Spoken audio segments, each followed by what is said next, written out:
ভাইরা আমার, বিটিএস লাভাররা তোমাদের, আমি যখন এনিমিকে পম পম শট দেই, তখন সে এনিমি আমাকে দেখে বলে বিগ ফ্যান বিগ ফ্যান। ভাইরা আমার, যখন আমার সাথে আমার টিমমেট পম পম ব্যবসায়ীর কাছে চলে যায়, তখন আমার টিমমেট পম পম না খেতে পেরে সে নক হয়ে যায়। তখন আমি আরেক পম পম ব্যবসায়ীকে লাড়াছাড়া শট দিয়ে নক করে ফেলি। আমি যখন 5 কেজি ওজনের একটি মেডিকেট করি,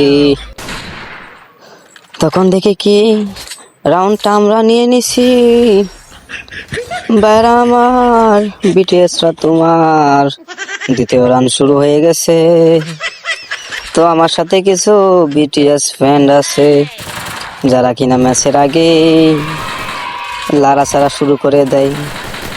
তাদেরকে আমি কতবার বলেছি, ওহে আমার যুবক ভাইয়েরা, জনি সিং এর ভিডিও দেখো না তোমরা আমার কথাই শুনলা না। জনি সিং এর ভিডিও দেখে তোমাদের শরীরের জোর কমে গেছে, জুড়ে বলেন নাউজুবিল্লাহ। তখন আর কি করার, যে কথা সেই কাজ।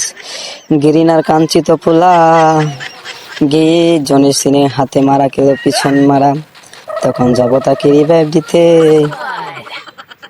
আমি একবার রিভাইভ ধরছি আর একবার সারছি, কারণ জনি সিং এর ছোট ভাই এদারে আইসা পড়ছে।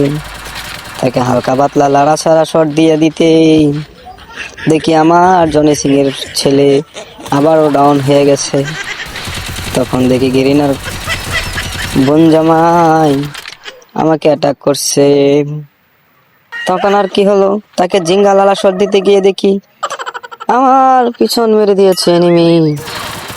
তখন আর কই, এদিকে দেখেন আরেকটা প্লেয়ারের নেট নাই, সে হইতাছে গিরিনার দালাল। গিরিনা দালাল গো, ওহো দালাল, তুমি কি জিঙ্গা লালা শট দিবা নাকি লালা সারা শট দিবা? জোরে বলেন নাউজুবিল্লাহ।